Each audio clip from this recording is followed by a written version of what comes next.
I spent 100 days in Necesse, and here's what happened. We spawned on an island with nothing but some wooden tools and the clothes on our back. I talked to Jason the Elder, who was pretty much our tutorial guide. And just like every survival game, we start off by chopping down some trees, and with the wood, I built my first workstation. The next task was to go into the old guy's basement, which turned out to be a big ass cave.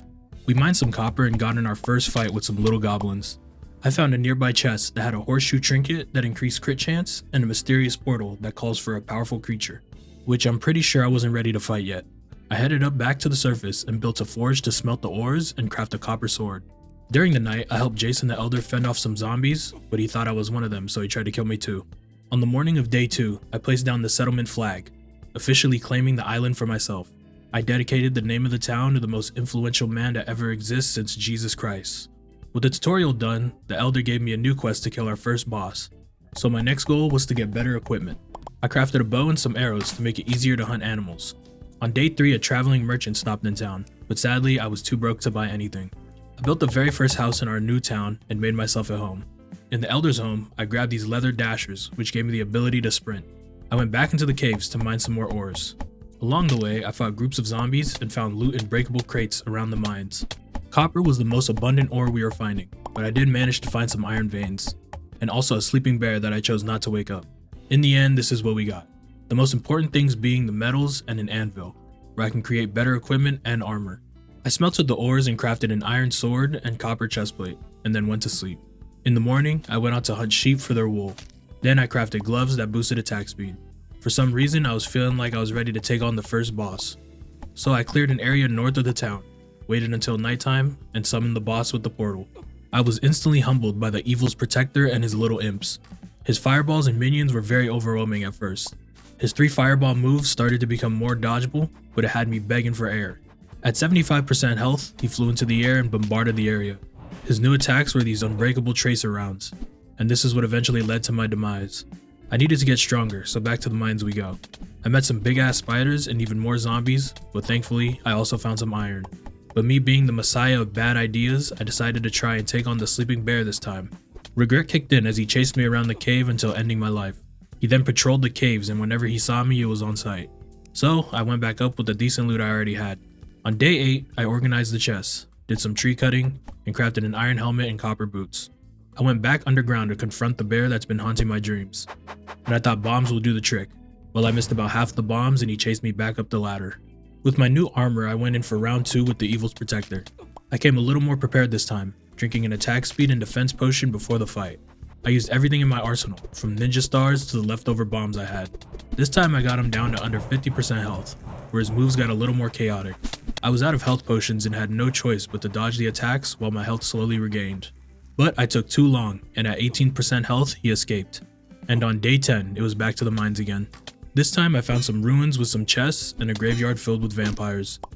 In the coffins, I found some good blood plate armor and a trinket that increased my move speed. I also grave robbed and got some gold coins. In the north were even more coffins, and in these ones I found a wise blood bolt, a magical book with homing projectiles. I found some stairs that led into a room full of traps, and with some careful timing and precision, I navigated the traps and reached the loot room, which had everything from potions, enchanting scrolls, trinkets, and a lot of gold. After filling my inventory up, I headed back home. I crafted iron shears and sheared sheep for the rest of the day. I made a little farm plot and planted some sunflowers, cabbages, and beets. After a couple of days, I finally left the main island and headed west. I found a forest village and talked to some of the villagers. They were stylists that sold clothes, farmers that sold seeds and animals, and mages that sold magical items and helped enchant your items. But the trader that really caught my eye was the gunsmith, who sold the best weapon of them all. So I rushed back home to pick up my gold and came back to buy a handgun and hella bullets. And I went ahead and tested it out on some cows. What I forgot to tell you is that we actually had the first resident of the island. His name was Kent the farmer, and he was the one tending to the new farm. I smelted some glass, made glass bottles, and then combined it with sunflowers to make health potions. With my new gun and magical book, I slept through the night and prepared for another fight with the evil's protector. The new weapons helped me finally take down the first boss with ease.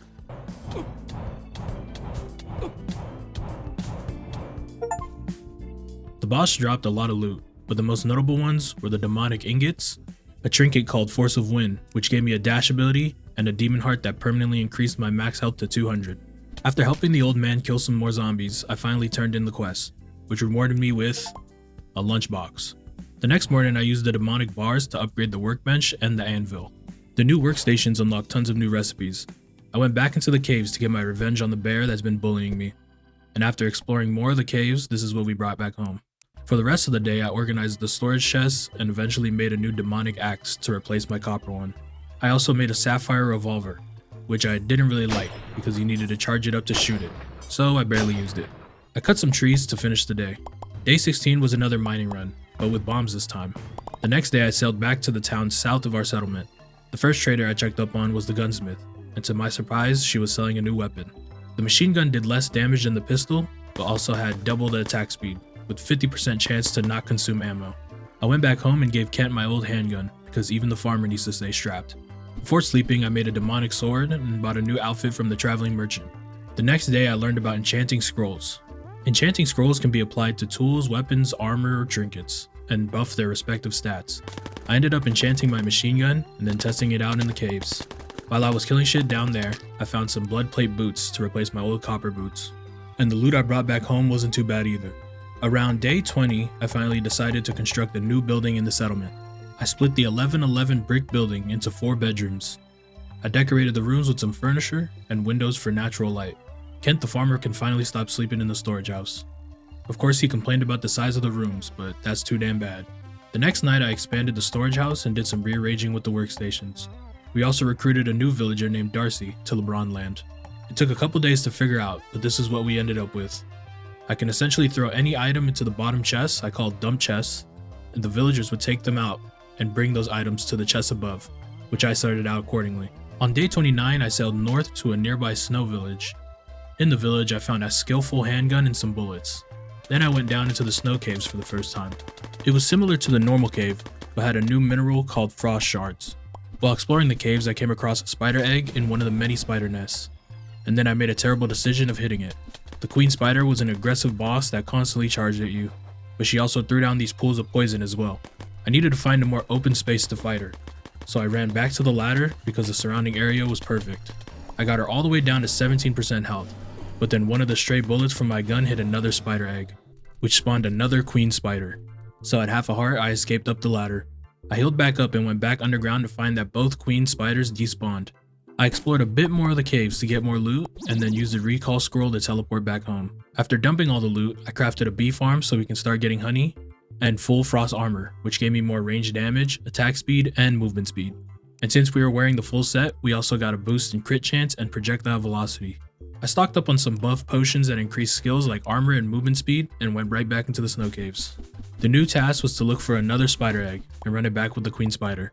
But after a pretty extensive search of the caves, I came up empty-handed. So I recalled back home to clear my inventory and went to bed. The next morning I tried a new approach and sailed to a different snow village. And as soon as I climbed down the cave ladder, we found a spider egg. I cleared the area of enemies and mined some rocks to make an open area for the boss fight. Compared to the last time, this fight was way more controlled because of all the space I had. The strat here was really just dodge and shoot, but the poison on the floor did make it a little more difficult. It was looking to be a pretty easy win. After beating the queen spider on my very first try, she dropped some spider glands and a weapon called the frost piercer. When I turned in the quest, I was rewarded with an ammo pouch, which was perfect to hold my bullets. I wasted no time and went out to explore again. This time I sailed to a pirate island. The pirates there hit like a truck, and the pirate captain already had his sights on me. He was slow, but he had a big ass cannon that did big ass damage. I was not doing nearly enough damage to him, so I retreated before I died. Before heading home, I made a pit stop at a desert village and eventually got curious and started exploring the desert caves. Now I didn't know during the time, but I was way too undergeared to be here. But there was just too much loot to pass up. I killed every mummy and broke every jar in sight, and I think I found the statue that spawns the boss. Oh yep, that definitely spawns the boss. I escaped with my life and teleported back home. I needed some better gear to get stronger, so I combined a shine belt, leather glove, and tracker boot, which made an explorer's satchel. The explorer's satchel increased attack and movement speed, and it also lit up the area around you. Then I switched my mana pendant with a chain shirt. The chain shirt gave you armor every time you did damage. After that I combined simple bullets and frost shards to make frost bullets, which had a little more damage than the normal bullets. The next thing to do was to kill the evil's protector a couple times until it dropped a trinket called the range foci. This trinket increased our range damage by 20%, but also decreased non-range damage by 20% as well. And since I was primarily running a range build, this was perfect for me. I went back into the snow caves to get a little more frost shards and other resources. When I returned home, I recruited Christy to our new town, and then not too long later we recruited a miner also named Darcy. In our little farm area, I built a compost bin that makes fertilizer and a grain mill that makes flour and rice. My next quest was to kill the Void Wizard, and we were going to only find him in the dungeon, so that's where we went. The dungeon was very maze-like and was filled with zombies and Void Wizards. The Void Wizards dropped Void Shards, which were going to be an important item for crafting later on. While I was getting lost, I found a prisoner named Martha, and after freeing her, she joined our settlement. While gunning down groups of zombies, I finally found the staircase down to the boss room. If you ever played a bullet hell game, that's what the Void Wizard boss felt like. The key to beating him was to always keep moving. Combine that with range attacks and I ended up killing him in a couple minutes. He dropped a magical torch pet, a lot of void shards, teleport scrolls, and an empty pendant that permanently increased my max trinkets to 5. I went back home and deposited the loot. With all the void shards I found, I can now craft void bullets, which were the same damage as frost bullets, but now they homed in on nearby enemies. So now we pretty much had aimbot. I went back to the village gunsmith, and this time she was selling a shotgun, and I bought that shit without a second thought. I also went crazy and bought a bunch of outfits. I was feeling so much stronger that I booked it straight to the pirate island for round 2. The shotgun mixed with the homing bullets was very overpowered, and it was one-shotting these dudes close range. And the machine gun was just as good. The pirate captain called in his air balloon and now he was a fucking B-52 bomber. My second try went a little smoother, and I realized it was all about timing my dash to avoid his bombs.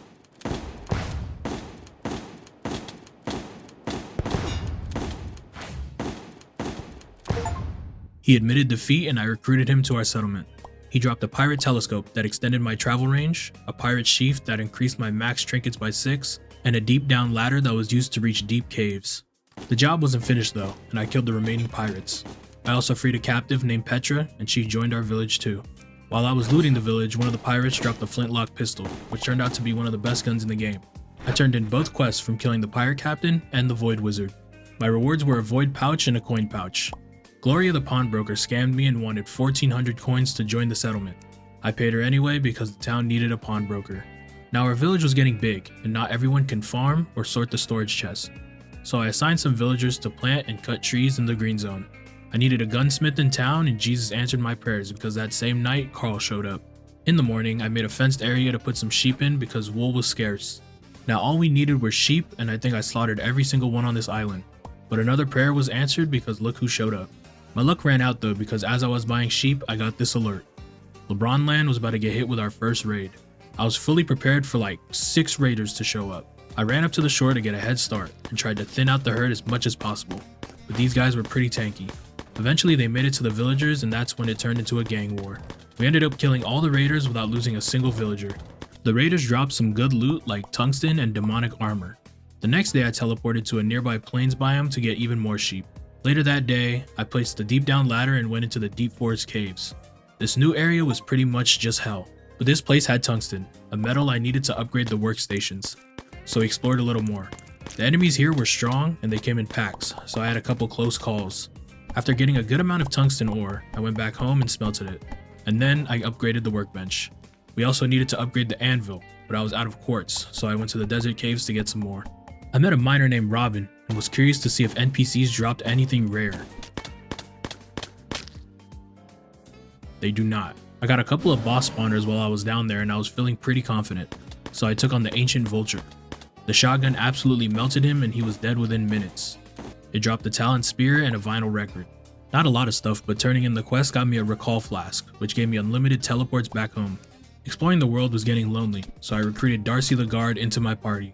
I gave him the best armor we had, a machine gun, and some health pots and food. I built a cooling box that kept the food from rotting, but to fuel it I needed ice blossoms from the snow biome. So one quick teleport later and we have some ice blossoms and more importantly their seeds. I made some new trinkets. The bone hilt increased armor penetration by 20, and the ninja's mark made me faster while attacking. Eventually I went back into the deep forest caves to get more tungsten, and this was Darcy's first time in action. We found a trapped room with a chest and inside was the masterful enchanting scroll, which was the best enchanting scroll you can get for ranged weapons. And of course I enchanted my flintlock pistol. In another chest not too far we also found the shadow gate that spawns the biome boss. We kept moving, mining ores along the way, until we reached the ruins of an old mansion. The enemies in this area seemed to be constantly spawning, so me and Darcy were non-stop fighting. We were putting up a good fight until they started jumping Darcy in one of the rooms, but thankfully he teleported home right before they could kill him. Now I should have also recalled home at this point, but I was getting greedy for some loot, but it definitely paid off though. Back home I crafted an amethyst sword, tungsten pickaxe, and a full set of shadow armor, which gave some good bonus stats. Some cosmetics over the armor and we have a new fit. Carl the gunsmith was selling a sniper rifle, and of course I bought it. I teleported to the forest village to find a mage that can enchant my weapons, and luckily the first enchantment I bought was masterful.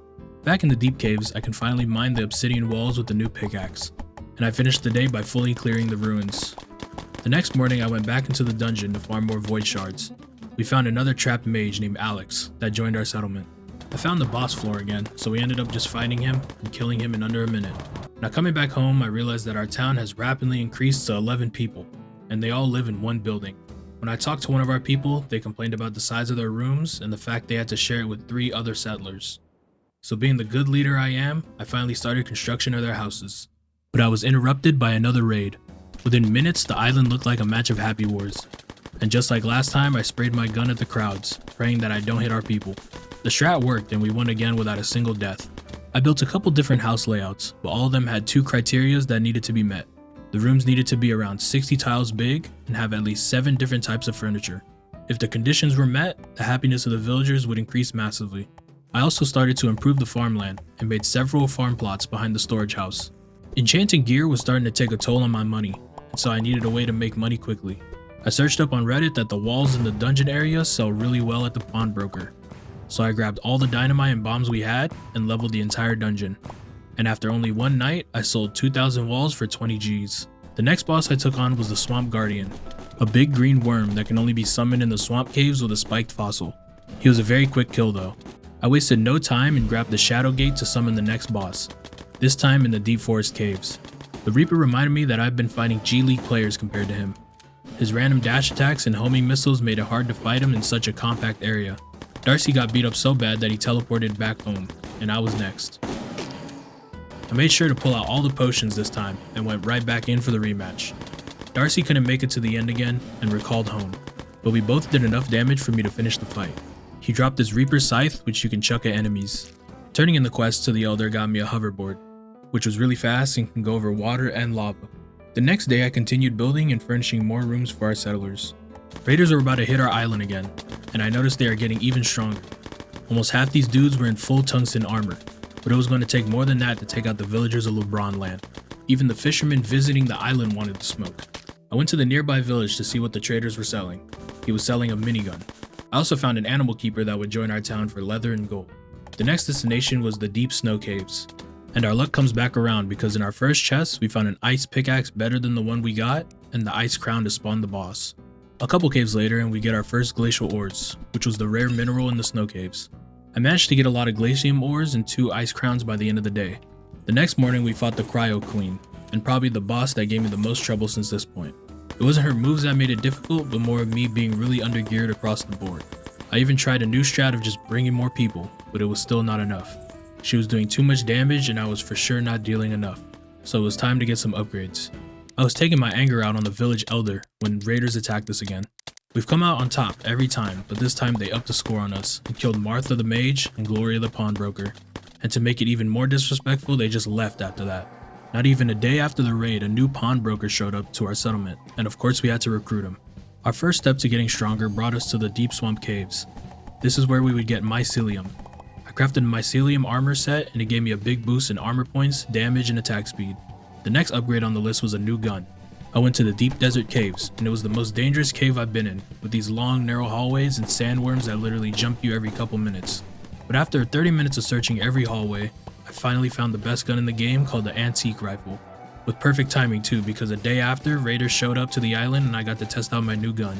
This time the raiders didn't even make it to the town before we killed them all. And with all the preparations done, it was finally time to fight the Ice Queen.